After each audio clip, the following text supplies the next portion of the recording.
For today's video guys ay narito kami sa Subic, Zambales dahil naatasan kaming mag-deliver ng Bitronics. Kaya congratulations sa Team R3. Galang, uy.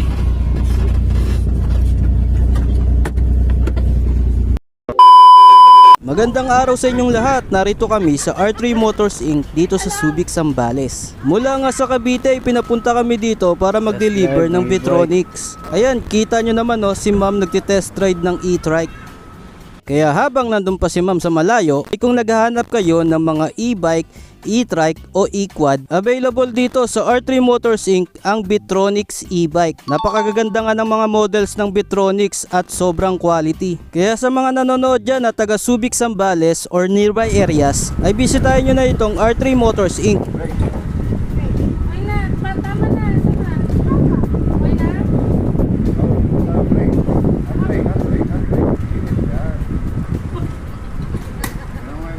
Bukod nga sa Bitronics ay nagka-cater din sila dito ng ilang motorcycle brands kagaya ng FKM, Bristol, QJ Motor at Benelli. Promise guys, magagandahan kayo sa mga motor na binebenta nila dito. Excited na ako para sa inyo sa pagbisita nyo dito sa R3. Bukod pala sa mga motor at e-bike ay meron din ditong spare parts at accessories. At nag-offer din sila ng mga services kagaya ng PMS at marami pang iba.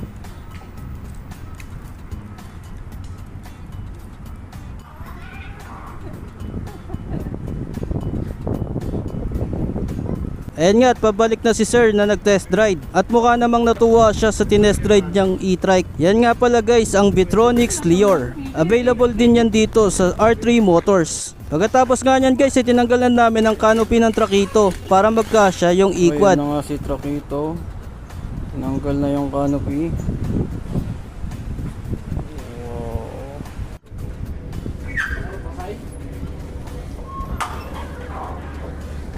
Oh, paside na lang ang ano yan.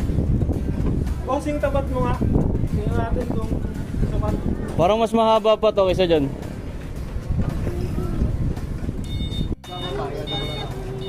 Sino kasama natin magbababa? Mas mahaba. Lampas. At ayan, full force nga namin inakyat yan sa Trakito. A few moments later. Yan, nakarga na yung Bitronics sa Trakito. Saktong-sakto lang palang haba ng e-quad dito sa Trakito. Sakto lang oh. Sakto lang yung laki.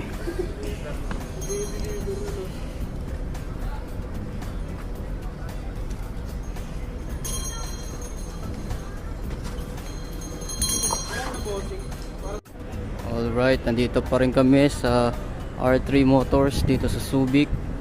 At ayan, magdi-deliver kami ngayon ng Bitronics Live. Ito yung e-quad ng Bitronics. Maya-maya nga lang ay i-deliver na rin namin yan.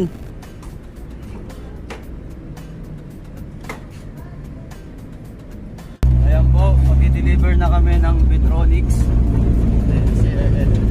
Hey! Ayun sila sir, susundan namin sila. Deliver na namin yung Bitronics Lite.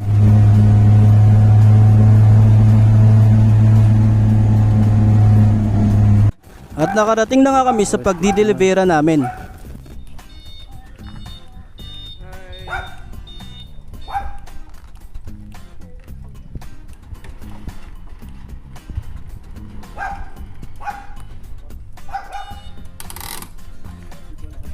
Ayan nga, titest ride na ito ni client para masubok niya kung babagay ba ito sa lugar nila na maraming palusong at paahon.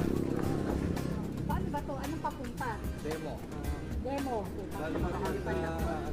Bagay na bagay kay ma'am. Napaka-convenient talaga ng may ganito dito sa loob ng subdivision.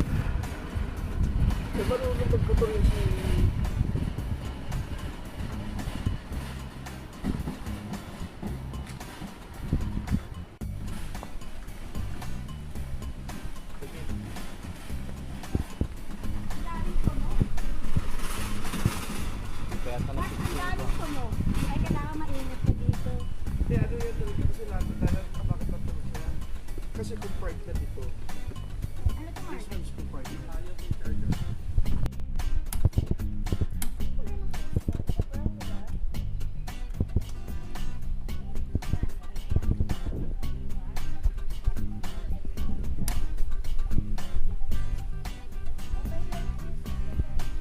At mukhang kayang-kaya naman guys. Partida pa, nakaset lang yan sa 30. Hindi pa yan yung pinaka-full niya. Nakakatawa lang pala ko yung mabilis yung mga ganun. Kaya pa lang ma'am. 30 pa lang yan. Hindi na makanap pa.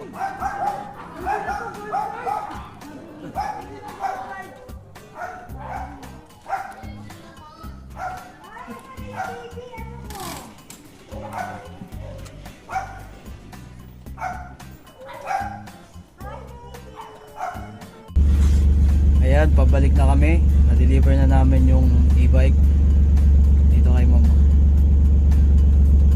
Maya-maya nga lang ay nagpaalam na rin kami kila ma'am at babalik na kami. Alright, pabalik na kami.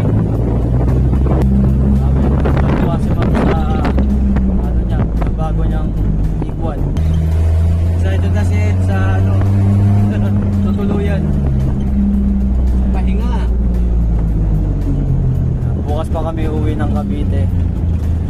Pagbalik namin doon, magdadala kami ng isang Slick 400. Ayan nga guys, at bukas na kami babalik ng Cavite at tutuloy muna kami dito. Yun lang guys, maraming salamat sa pagsama nyo sa amin at kita-kits ulit tayo sa mga susunod ko na videos. Oh, ganda ng view. Oh, okay, dito kami magtutuloy ngayong gabi.